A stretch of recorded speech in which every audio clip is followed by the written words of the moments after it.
What if I told you that the biggest grammar mistakes you make in English aren't actually because you're failing to learn? Right. They're not failures at all. Exactly. It's because your brain is, well, it's actually being too smart for its own good. You aren't forgetting the rules. Your brain is just actively applying a completely different operating system. It is such a crucial perspective shift, honestly. We all know that sudden spike of self-doubt. Oh, yeah, right in the middle of a sentence. Exactly. You're pitching an idea, you want to project authority, and your language just, you know, betrays you a little bit. It feels incredibly loud in your own head. It really does. But those mistakes aren't random, and they certainly aren't a sign of failure. They're actually evidence of your brain trying to be highly efficient. And that's exactly what we're tackling in today's deep dive. We are looking at this fascinating framework from a guide called 10 Essential Corrections for Natural English Speech. It's a great source. It really is. But our mission today isn't to just recite a list of dry rules. I mean, nobody needs another grammar textbook. No, definitely not. Instead, we're going to extract the psychology behind why millions of people, from total beginners to highly advanced speakers, make these exact same mistakes. If you can understand why your brain is hardwired to fall into these specific traps, well, you get the ultimate shortcut to sounding completely natural. Yeah, the brain is just an amazing pattern recognition machine. When you speak in second language, your brain is doing exactly what it's supposed to do. Right. It's taking shortcuts, it's mapping familiar concepts, and applying logic to get the message across as fast as possible. Just trying to be efficient. Exactly. And when you realize that your errors are a byproduct of that efficiency, it takes a ton of the frustration out of the learning process. Okay, let's unpack this. Because even native speakers can learn a ton about how their own language is wired just by looking at where learners stumble. Let's start with the absolute most common way our brains sabotage us, which is taking the path of least resistance. Right, the direct translation trap. This is the ultimate path of least resistance. If you want to express a thought in a new language, your brain doesn't want to build a new house from scratch. Why would it? Exactly. It instantly pulls up the blueprint from your first language, hands it to your mouth, and just swaps out the vocabulary words. Which makes total sense, but it leads to a huge mismatch. A perfect example of this is how we talk about age. It's so common for learners to say something like, I have 25 years. Because in so many languages, that is exactly how you say it. Right, but English insists on, I am 25 years old, or just, I'm 25. We demand the verb to be instead of to have. But I have always thought this is incredibly strange on English's part. How so? Well, think about it realistically. We acquire years, we survive them, we accumulate them like trophies. So why does English insist that age is a state of being rather than, something you possess? What's fascinating here is the underlying philosophy of the language itself. When you say, I have 25 years in Spanish or French, age is treated as an inventory. An inventory, okay. Yeah, it's a collection of time you carry with you. But English treats age as an identity. It's a temporary state of existence. Oh, wow. You do not possess the 25 years. You currently embody the state of being 25. So when someone says, I have 25 years, their brain is applying perfectly sound, beautiful logic from their native tongue. They're just using the wrong philosophical blueprint for English. Exactly. It's a philosophical shift, not just a vocabulary swap. So if you're listening to this and you've made that mistake, your brain isn't wrong. It's just being wonderfully poetic in the wrong language. I love that way of putting it. And that same blueprint mismatch causes another massive trap, which is the phrase, I am agree. Oh man, this is a classic. It is incredibly persistent, even for advanced speakers. It really is. And when you really stop and look at it, I am agree is structurally absurd in English. It's like wearing two hats at the exact same time. Right. Because agree is already an action verb. So adding am, which is another verb, a state of being right in front of it is entirely unnecessary. You're double dressing the sentence. You are. But again, let's look at the underlying mechanics here. In many languages, agreement isn't something you do. It's a state you exist in. Like a feeling. Exactly. You are in agreement or you are with agreement. So the brain, trying to translate that state of being, throws the word am into the English sentence to try and recreate that feeling. The feeling of existing in that state. Yes. But English functions differently. In English, agree is an active engine. I agree, I disagree, I understand. You don't need the am to power the sentence because the ignition is already built into the word itself. That's a great way to visualize it. English gives you a car with the engine already running and you're trying to add a second battery to it. Perfectly said. So, if direct translation is the first way our brains sabotage us, the second way is, ironically, by trying to be too smart. Yes, overthinking it. Exactly. When we learn an English rule, our brains want to apply it everywhere, even where it doesn't belong. This is the redundancy trap. Yeah, this happens when learners grasp the logic of English, but then they over-apply it. They Hmm. want to be so clear and so precise that they end up like stacking the mechanics on top of each other. A huge one here is the word people. You hear people is friendly instead of the correct form, people are friendly. And if you think like a detective, the mistake makes perfect sense. It really does, structurally. Right, you look at the word people and it's missing the letter es. It looks like a single solid block of a word. So the highly logical brain says, singular word, no s, I must use the singular verb is. Exactly. The brain is applying a visual rule, Yeah. SE's singular. But English demands that we look at the meaning behind the word, not just its shape. Okay. People is a collective noun. It Yeah. represents a multitude, many individuals gathered together. It's like the word water or air. It's a mass. Oh, I see. Even though it looks singular on the page, the concept acts plural in reality. Therefore, it requires the plural verb are. People are happy. People are waiting. You have to visualize the crowd, not the letters. Visualize the crowd, not the letters. I like that a lot.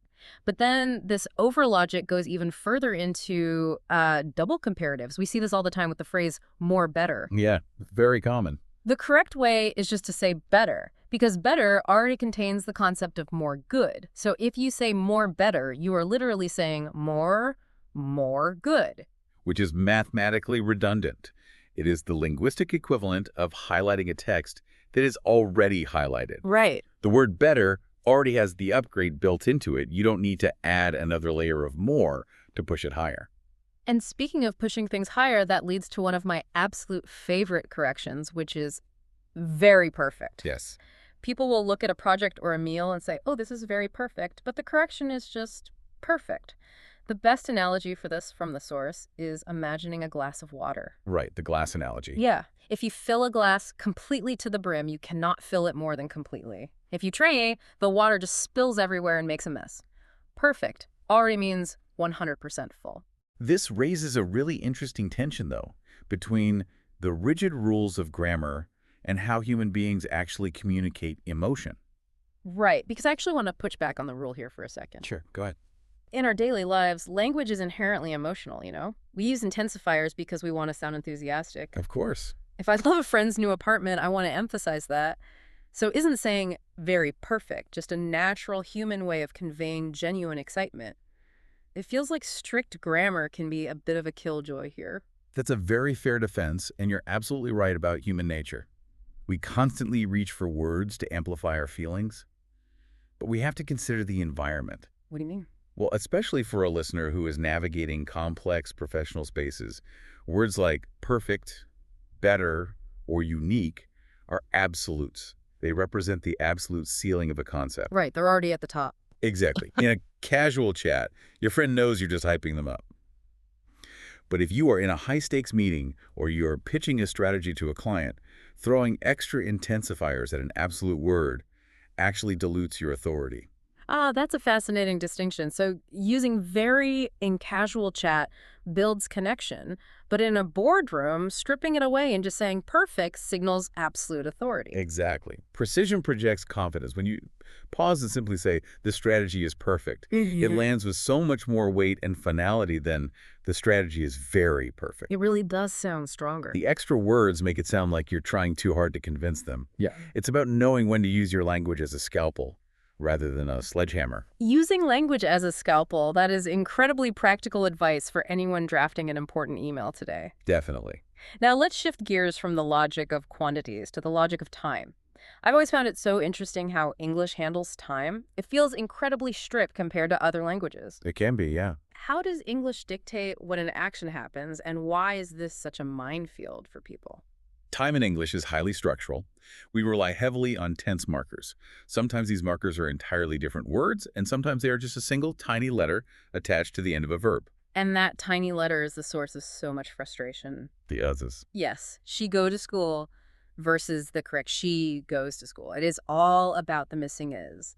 There is this great anecdote from the source from an English instructor named Paul, whose own teacher used to drill into his head, "Don't leave the poor little is at home." It is great visual. You have to remember to pack that is in your suitcase for present actions involving he, she, or it. Yeah. He works, she goes, it rains. But I've always wondered about this from a mechanical standpoint. Why does English even demand the tets on the end of goes? What do you mean? Think about it. The word she already tells us exactly who is doing the action. We know the subject perfectly well. Adding the is onto the verb seems entirely redundant. It feels like the language is over-explaining itself for no reason. If we connect this to the bigger picture of how human brains process language in real time, that redundancy is actually a brilliant cognitive safety net. A cognitive safety net. How so? When you speak, the listener's brain is working incredibly fast to process two major pieces of data. Who is doing the action and when is it happening? Okay. If you say she go, the listener's brain registers the she, but when it hits the base verb go, there's a microscopic moment of cognitive friction. Like a tiny stutter in processing. Exactly. The brain has to backtrack and verify, wait, is this happening now? Is it a general fact? But when you add the S and say she goes, you are giving the listener's brain a dual signal. Oh. You are simultaneously confirming the who and locking in the when. The redundancy reduces the cognitive load on the person listening to you, making your speech feel smoother and more instantaneous to them. Oh, wow. I had never considered the listener's cognitive load. It's not about the speaker at all. It's a courtesy to the listener's brain. That totally flips the perspective. And we see another kind of time signal when we look at the past tense. A huge hurdle is the mistake, yesterday I go, which should be yesterday I went. It feels like the learner's brain is just relying on the word yesterday to do all the heavy lifting for the timeline. Precisely. The learner's logic is, I already said yesterday, so you know it's in the past. Why do I also have to memorize a completely different word for go? Which is a fair question. It is, and English is admittedly frustrating here because of its hybrid history. English is a mashup of Germanic and Romance languages, which is why we have so many irregular verbs that completely change their spelling. Go shifts to went. Eat becomes ate. The time word sets the stage, but the verb still has to completely change its costume to match the scene. Right. But where it gets really tricky, where time becomes genuinely complicated, is when actions don't just stay neatly in the past. Yes, the ongoing past. This is arguably the hardest concept for many learners to internalize. A huge point of confusion is saying something like, I'm here since Monday. The natural English sentence is, I've been here since Monday. Or taking, I live here since 5 years, and shifting it to, I've lived here for 5 years. Yeah, that's a tough one. Why is this construction, they have been or have lived, so incredibly hard to grasp? Because it demands a completely different visualization of time. I am here is a snapshot. It is a photograph of right this very second. It has no depth. Just a flat image. Right. But English uses a specific structure to show time that has depth. I have been here since Monday is a bridge. It creates a structural link starting at a definitive point in the past, stretching across the days, and connecting firmly to the present moment. A snapshot versus a bridge. That is a brilliant way to picture it. For learners, building this bridge is difficult because their native languages often just use the present tense snapshot to do the same job. They just say, I'm here since Monday, and the context fills in the rest. Exactly. But English requires you to actively construct that bridge to prove duration. If you think about your professional life, if you are in an interview and you say, I work in marketing since 2020, you are giving them a flat snapshot. Right. But if you say, I have worked in marketing since 2020, you are showing them the entire bridge of your experience. You aren't just stating a fact. You are conveying the weight of your continuous effort over time. You are conveying the weight of your experience. That completely changes how you view the timeline of a sentence. It's an incredibly powerful tool once you realize what it's actually doing. Absolutely. All right, we've tackled the massive concepts. The direct translation traps, the overlogical redundancies, the snapshots and bridges of time. Now, to close out our analysis, we are zooming all the way in to the final frontier of fluency. The micromechanics. Yes. These are the micromechanics, the tiny, almost invisible words that act as the glue for natural sentences. This is the final 5%. These micro errors rarely destroy the meaning of your sentence, but they are the subtle, blinking indicators of non-native speech. Here's where it gets really interesting. Because some of these tiny mistakes completely change the tone of a conversation without you even realizing it. Oh, definitely. Take prepositions, for example. It is very common to hear someone say, "Can you explain me?" instead of the correct phrase, "Can you explain it to me?" Right. Now, if you are sitting in a boardroom and you look at your boss and say, "Can you explain me?" it sounds like you are having a deep existential crisis right there at the table. It really does. You're asking your boss to decipher your very soul. Who am I? Explain me. It sounds like a philosophical plea. And it's all because of how English handles the direction of an action. In English, a verb like explain needs to target the what and then the directional arrow, the to whom. Okay. When you drop the it and the to, you accidentally make yourself the target of the explanation rather than the recipient. That tiny two-letter word to fundamentally shifts the syntax. Looks an arrow. Yes, it acts as an arrow, pointing the action safely away from your identity and toward the actual subject matter. It's incredible how much heavy lifting a two-letter arrow does. It basically saves you from an existential crisis at work. Literally. And the last micromechanic we need to look at is the ing ending. The common mistake is, "I look forward to see you," and the correction is, "I look forward to seeing you," with that ing tagged onto the end. Right, and this trips people up because it defies a very common English pattern. Usually the word to acts like a starting gun for an action. To run, to play, to read, So a learner naturally thinks, "I look forward to see." which is perfectly logical based on the rules they've learned. Totally. Exactly. But in the specific phrase, look forward to, the word to is not a starting gun. It's acting like one of those directional arrows we just talked about. It is pointing at a destination. Okay, so it points. Yes, and in English, if an arrow points at something, that destination has to be a thing, a noun.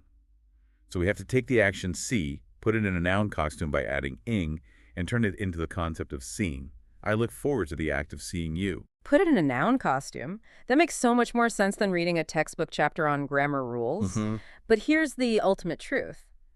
No native speaker is walking around thinking, "Ah, yes, to is a directional arrow here, therefore I must deploy a noun costume." No, of course not. They just say it, which highlights the core reality of mastering these micromechanics. You cannot sit in a dark room and memorize these rules into fluency. No, you really can't. It's about training your ear through sheer repetition. You hear, "look forward to seeing" enough times, and eventually saying "look forward to see" just sounds physically jarring to your ear. Precisely. You are building muscle memory. You are training your linguistic instincts so that the phrasing just feels right intuitively, rather than trying to calculate the mathematical structure of the sentence in real time while you're trying to hold a conversation. So what does this all mean? We have journeyed through the direct translation traps where our native brains betray us. We've unpacked the mathematical redundancy of more, better, and the absolute ceiling of perfect. We covered a lot of ground. We really did. We've discovered that the letters "es" is actually a cognitive safety net for the listener, and we've built bridges across time. When we pull all of this psychology together, what is the ultimate takeaway for the listener who wants to walk into their next meeting sounding effortlessly natural? The overarching theme here is, well, it's wonderfully empowering. Fluency does not come from speaking fast, and it certainly doesn't come from being flawless on day one. Right. It comes from speaking correctly, over and over again, through repetition. Every single fluent speaker you admire made thousands, maybe tens of thousands, of these exact same mistakes before their brain finally locked in the new patterns. They have to. Exactly. The takeaway is that you must view these errors, leaving off the "es," saying, "explain me," applying the wrong time snapshot not as failures or embarrassments, but as the absolute necessary stepping stones to mastery. You have to stumble over the present perfect bridge a few times to learn how to walk across it smoothly. Every mistake you recognize today makes tomorrow's communication stronger. You're not failing. You're just updating the software. Perfectly said. And that leaves me with one final provocative thought for you, the listener, to mull over as you go about your day. We've talked extensively about how mastering English requires actively overriding your brain's default wiring. Yeah. You have to literally change how you visualize time in order to understand the bridge of the past. You have to change how you view absolutes to understand why very perfect doesn't work. You have to shift your philosophy on age from an inventory you possess to a temporary state you embody. It's a huge shift. It really is. So, If learning these seemingly invisible grammar rules literally forces your brain to categorize reality differently, does learning a new language actually rewire how you perceive the world? Does successfully navigating these 10 mistakes literally give you a brand new way of thinking about time, identity, and action? It's something fascinating to ponder the next time you catch yourself making a tiny grammar slip. Until our next deep dive, keep speaking, keep building those bridges, and keep making those beautiful mistakes.